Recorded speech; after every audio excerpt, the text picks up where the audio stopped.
Hi everybody. I'm just jumping on live here to start off a quick project that I'm playing with right now. Um, Maybe a bit of a social experiment. Uh, I've become interested in uh, some work around closeness and how we become vulnerable and appear human to other people. Um, Human connection, of course, is one of the things I'm most passionate about. And so I'm going to do a little experiment over the next few weeks or months. You might have heard of a thing called the 36 questions. In 1997, a couple of American psychologists, Aaron and Elaine Aron, published a paper together with some collaborators called The Experimental Generation of Interpersonal Closeness, which I'm reading. And it's kind of a very dry title. But what they discovered is that by getting people together and asking them to work through a group of questions with each other, increasingly revealing about themselves, they were able to demonstrate a greater degree of closeness between those people. So maybe in some sense, this little series of lives and maybe some blog posts is it's a love letter to the world, I guess, putting it out there into cyberspace and seeing what comes of it. So I'm going to deal with maybe one of these questions at a time in these events, and I would love it if you share your answers with me too, maybe in the comments, or maybe next time we meet up, or if you want to shoot me an email or a text or whatever. But yeah, something to think about. You might have seen these questions published in different forums as they're sometimes called the 36 questions, or the 36 questions that lead to love. Did I already say that? Anyhow, the first question. This one's kind of familiar. It's a dinner party favorite. I think a lot of people have probably stumbled across this before.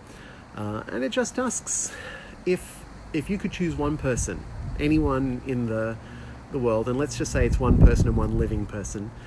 You'd invite one person over for dinner as your table companion. Who would you choose? And what does that? And then I guess the question becomes, what do we make of that? So those of you who know me know that I've got a really vast range of hobbies and interests: the arts, the sciences, history. Entertainers. Who would you choose if it's just one person in the whole world?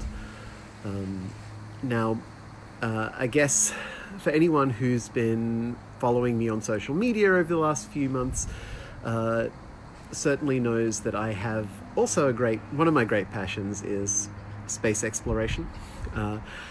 And my answer is Buzz Aldrin. If I could have dinner with anybody on Earth, it would be that American astronaut, the second person to walk on the moon, the one of only 4 people left alive who did that amazing thing. I think of him as a witness and a participant in maybe the greatest moment in human exploration and in human history. Maybe the greatest technological accomplishment of our species, certainly the greatest constructive one anyway. Certainly somebody who I think would have a unique perspective on what that moment was like and on life on Earth in general. I think one thing that inspired me about a lot of the astronauts' stories is that once they saw the world from that distance, it changed their perspective on humanity. Like, some of them talked about being able to put out a thumb and like blot out the Earth from their vision, and realize that's everyone. That is like literally everyone who has ever lived. It's everyone in the whole world, and they could blot them out with their thumb. Another of the Apollo astronauts talked about, from out in space, looking back at the Earth, all human divisions and conflicts seemed so small and so petty. And he said, it just makes you want to grab a politician by the scruff of the neck and drag them out to, 250,000 miles away from Earth and point them back and say, look, that's what we're squabbling over.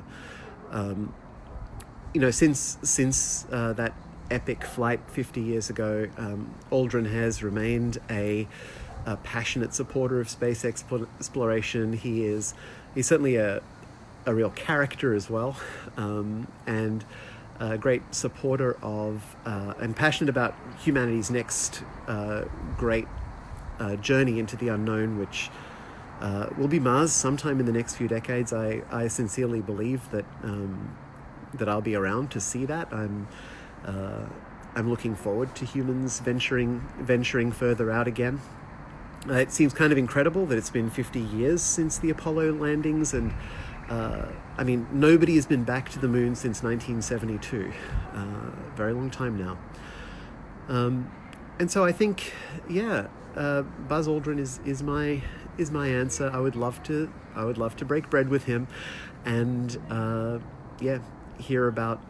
I know that a lot of his thoughts are available in. He's quite outspoken, so there's a lot out there that he's recorded and written about. But I would love to meet that man, and I would love to have dinner with him. So, have a think. If you could invite anybody in the world, literally anybody at all, to dinner, who would that be, and why? Maybe. I don't know when my interest in space first began. I certainly am aware of it since I was in primary school. I know that at least from, I remember my grade 3 teacher certainly knew about it. I remember writing about and drawing about spaceships and putting pictures on my walls from at least that age. So it's been a lifelong passion. I don't really know why. I think there's something compelling to me about the unknown, about discovery, about that reaching out into the cosmos. Hit me up in the comments, or next time we talk, let me know, who is it? Who would you invite to dinner? So that's question 1 down, and I'll see you in a later live for question and answer number 2. Enjoy the rest of your Sunday. Bye for now.